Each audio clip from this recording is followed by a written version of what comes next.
Hi guys, welcome back to the Fitness Fix Montreal. My name is Patrick Gravel. Today, a review of the first Polar watch I ever bought, the Polar FT2. Now a lot of people ask me what's the difference between most Polar watches. Some have bigger functions, some have less functions.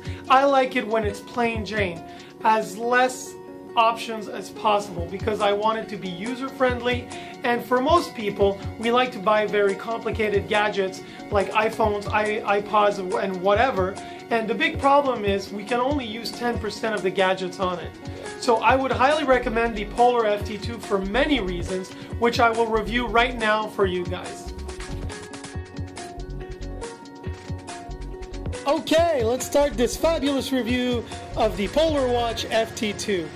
Now, every time you will press the middle button, you will go from a different slide, from left to right. The first one is just to check your resting heart rate.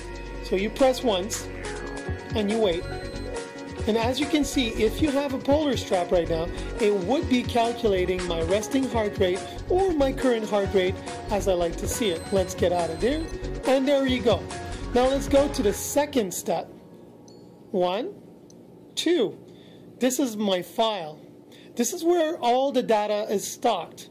This is where I see the time that I ran, the minimum and maximum heart rate that I got, and finally,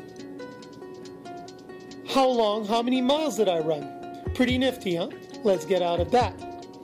Now let's go to the third option. 1, 2, 3.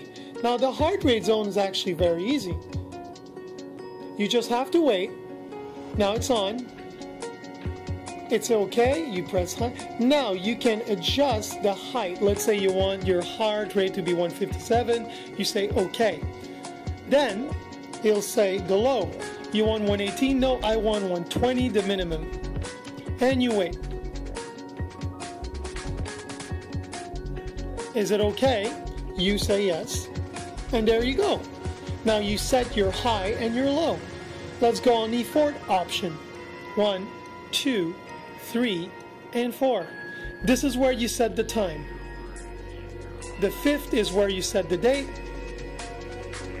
So I can set the date, as you can see. If you press on any given time the button in the center, if you're on any of the files, you can just press simply the middle button, hold it down, and you're just going to exit that function.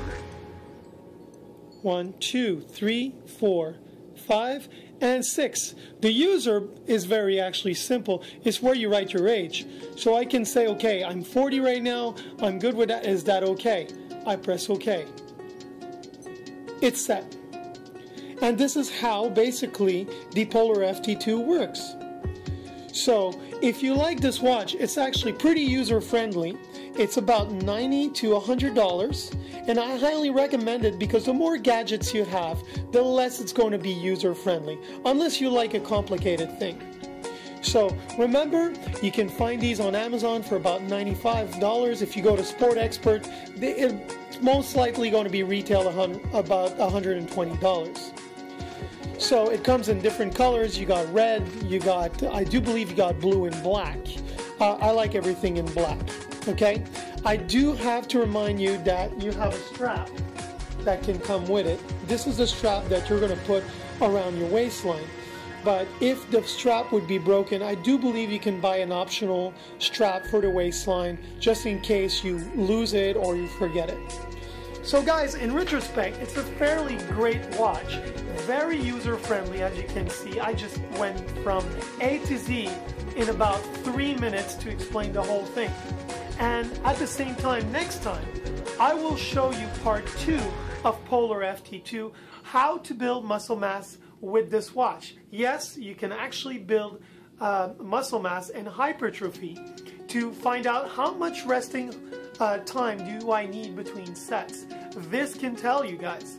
So the part 2 of Polar FT2 is to come. Thanks guys. I'll see you next time. If you've got a comment, put it down. Like my videos. Share it to your friends. I'll see you next time. Ciao.